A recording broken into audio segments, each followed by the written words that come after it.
Across the American colonies, the embers of resistance to British tyranny began to burn brighter and brighter, until finally the flames grew resistance that took first the form of eloquent words, and finally, courageous deeds. From every corner of this wild and untamed land they came, from her fields and villages, their voices echoed by her statesmen and her pastor. Nowhere did the flame burn brighter than among the German immigrants who had fled tyranny in Europe, only to face it again in their adopted homeland. They were farmers and tradesmen, but from the ranks, a new continental army would grow. An army forged in the fires of affliction and tempered at Valley Forge, under the watchful tutelage of Baron von Steuben and General George Washington. Founding a new nation, and along the way, a new American church.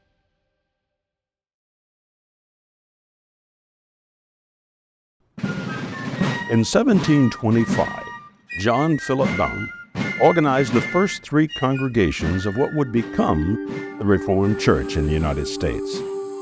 Baum was a school teacher who had been leading worship services among the German Reformed immigrant communities in Pennsylvania. Within a few years, the number of churches grew to 11. The arrival in the colony of First Reverend George Michael Weiss in 1727, and then Swiss pastor Michael Schlatter in 1746, hastened the formation of churches throughout eastern Pennsylvania.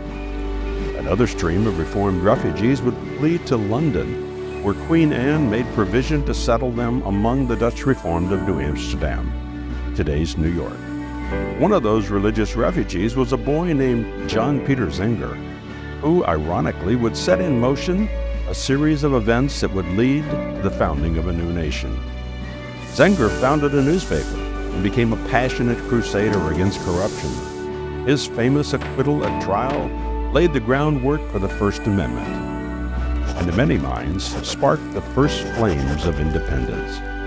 Accused of libeling the royal governor, Zenger was defended by Andrew Hamilton, who argued for the first time in an American courtroom that the truth is a sure defense. A jury of Zenger's peers agreed, returning a not guilty verdict in just 10 minutes. But it was Baum who is rightly called the founder of our church in America, for through his labors, traveling more than 25,000 miles on horseback, German Reformed churches were organized up and down the east coast of the New World. As Reformed settlers moved west, the hardships of colonial life were compounded by hostile Indian attacks, weather, and sickness.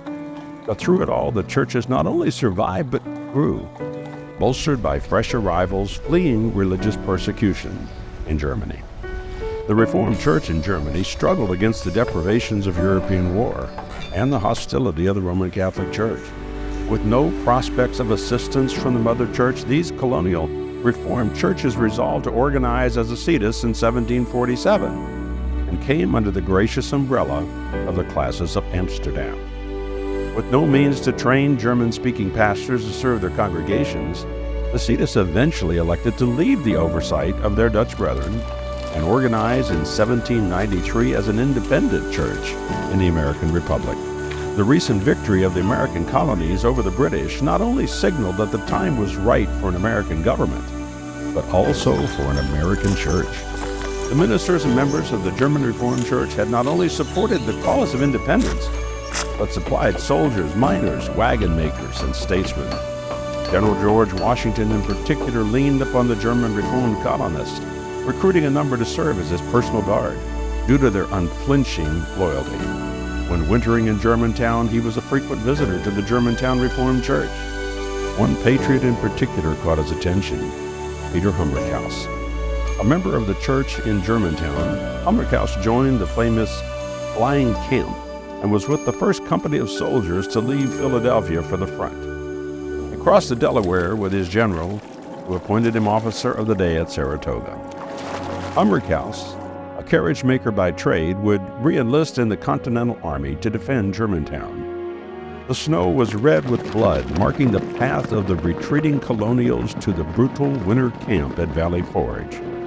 Washington subsequently asked Peter to secretly build and organize a caravan of wagons to carry ammunition and powder to the army at Yorktown. The Wagoneers had already played a vital role for independence, rescuing the Liberty Bell in Philadelphia and secretly transporting it to the basement of the German Reformed Church in Allentown. As for Peter, he and his beloved Mary would spend the remainder of their lives in Hagerstown, where they're laid to rest in the cemetery of the Reformed Church. Baron von Steuben had arrived early in the war to play a pivotal role in professionalizing the Army, but few remember that he retired to New York after the war, where he served as an elder in our Reformed Church. Reformed war hero Joseph Heaster demonstrated a similar dedication to both God and country, imprisoned for his loyalty on the British prison ship Jersey. Surviving that harrowing ordeal, Old German Gray, as he was called, would help draft the Articles of Confederation and serve as congressman and governor of Pennsylvania. Washington himself would remember the loyalty of his Reformed soldiers and his time in Germantown, writing a thankful letter to the German Reformed Synod upon his inauguration as the nation's first president. 20% of her pastors had volunteered as chaplains in the Continental Army. President Teddy Roosevelt shared Washington's affection for the Reformed Church, walking from the White House to our church on O Street every Sunday, sitting near the front. On an earlier visit, he had personally set the cornerstone for the new church building. But back to our story. At the beginning of the 19th century, pastors were largely trained by other pastors. This changed with the founding of Mercersburg Seminary. For the next 100 years, the influence of this seminary, for good and for ill, would occupy the interests and the courts of the church. Philip Schaff was called from Germany to teach. While proving to be a brilliant historian, he also brought with him the Hegelianism that had made shipwreck of the church in Germany. His preeminent co-laborer was John Williamson Nevin. Nevin had served as a protege of Princeton divine Charles Hyde, but under Schaff's influence, he developed what became known as the Mercersburg theology. Well, the low church farmers and tradesmen who filled the pews, particularly in the Western churches, wanted nothing to do with what they saw as Romanizing elements of Mercersburg, from a new liturgy to vestments, altars, and even an allegation that Nevin was teaching the doctrine of purgatory. The crisis worsened when a number of Nevin's students defected to Rome. The Old Reformed, as they were called, led a decades-long battle to defend Reformed orthodoxy, but the wounds were deep. The conservative forces were strengthened by the arrival in the 1870s of the Volga Germans from Russia, fleeing to America to escape persecution at home.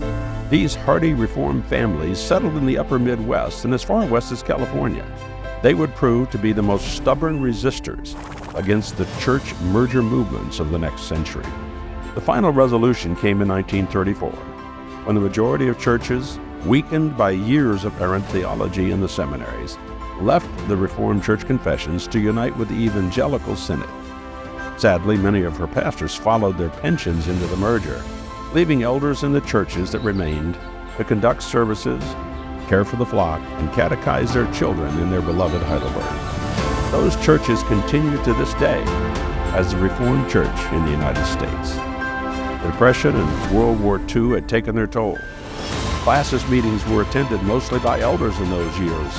Indeed, she was predominantly an elder-led church. It was not until the founding of Westminster Seminary in Philadelphia that our church found its way out of this wilderness.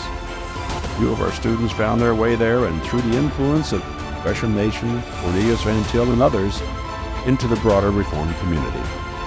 300 years. It's a long time. The church has not always been faithful, but God has never failed us, preserving a faithful communion unto this hour. Indeed, our history does not make us proud. It makes us humble. In time, we grew to 4 classes and a synod, and embraced foreign ministries and diaconal acts of mercy, never forgetting our own legacy. We learned to plant churches, to reach out to our fellow Reformed communions, to welcome people from every background, and to welcome churches that strive as we do to become more biblically reformed with each passing day.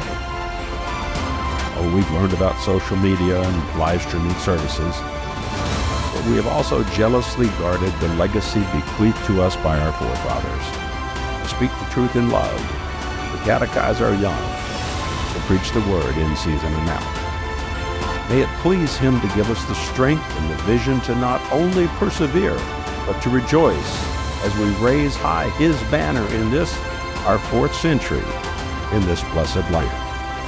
To God be the glory.